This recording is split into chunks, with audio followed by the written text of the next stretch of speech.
De l'Évangile de Jésus-Christ selon saint Jean au chapitre 13.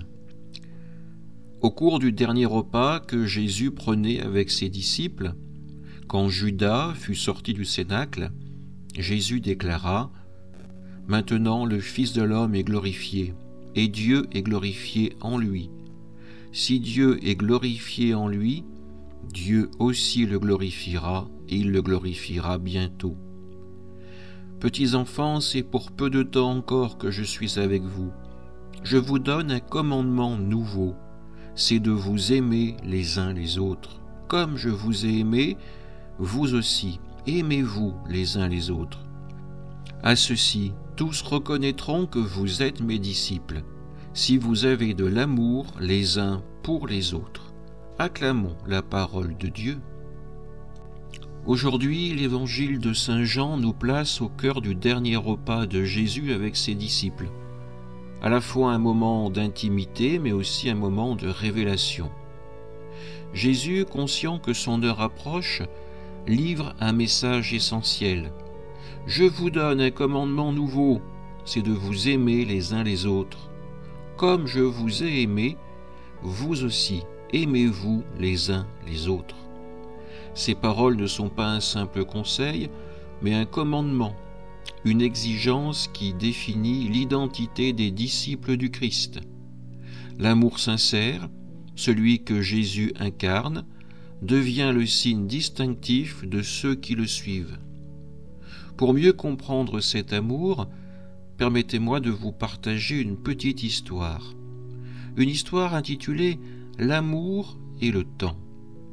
Cette histoire illustre la profondeur de l'amour véritable. Il était une fois une île où vivaient tous les sentiments, le bonheur, la tristesse, la richesse, l'orgueil et l'amour. Un jour, un grand danger survint. L'île allait être engloutie par les eaux. Chaque sentiment se précipita pour préparer son bateau et partir.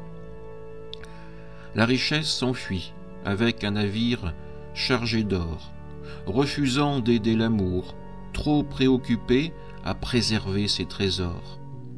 L'orgueil, dans son bateau rutilant, rejeta l'amour, le jugeant indigne de sa grandeur. La tristesse, submergée par son chagrin, préféra rester seule. Même le bonheur, dans son insouciance, passa sans entendre l'appel de l'amour. Alors que l'île sombrait, l'amour, resté jusqu'au bout, semblait condamné. Mais un vieillard apparut, humble, dans une barque toute simple. Il invite l'amour à monter.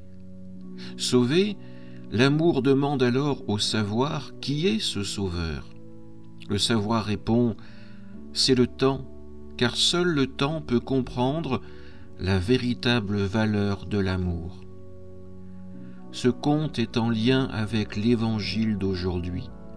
L'amour dont parle Jésus n'est pas celui que le monde valorise souvent. Il n'est ni ostentatoire comme la richesse, ni orgueilleux ou éphémère comme un bonheur passager. L'amour que Jésus nous commande est patient, persévérant, prêt à se donner jusqu'au bout, comme lui-même l'a fait sur la croix. Cet amour, souvent discret, ne trouve sa pleine mesure que dans le temps, que dans la fidélité et le don de soi. Dans ce passage, Jésus nous dit « Comme je vous ai aimé, vous aussi aimez-vous les uns les autres. » Comment Jésus nous a-t-il aimés ? Il a lavé les pieds de ses disciples, un geste d'humilité. Jésus a pardonné à Pierre qui l'avait renié. Jésus a offert sa vie pour nous sur la croix, glorifiant ainsi le Père par son amour sans limite. Cet amour n'est pas une émotion fugitive, c'est un choix, une décision de vouloir le bien de l'autre, même au prix du sacrifice. Et Jésus ajoute « À ceci tous reconnaîtront que vous êtes mes disciples, si vous avez de l'amour les uns pour les autres. » L'amour sincère est notre carte d'identité de chrétien. Comme le vieillard du conte, qui sauve l'amour alors que tous l'ont abandonné, nous sommes appelés à reconnaître et à vivre cet amour, même quand le monde le méprise ou l'ignore. C'est dans nos gestes concrets, un pardon offert, une écoute attentive, un service véritablement désintéressé, que nous témoignons de l'amour du Christ. En ce temps pascal, alors que nous célébrons la glorification de Jésus par sa mort et sa résurrection, demandons-nous, comment vivons-nous ce commandement d'amour? Sommes-nous parfois comme la richesse, trop préoccupés par nos possessions, comme l'orgueil qui refuse de s'abaisser, ou sommes-nous prêts à être, comme le temps, patients et attentifs, capables de reconnaître la valeur de l'amour sincère?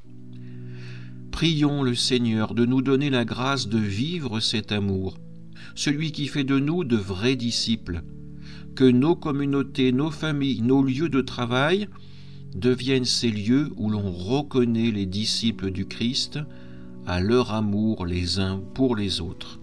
Amen.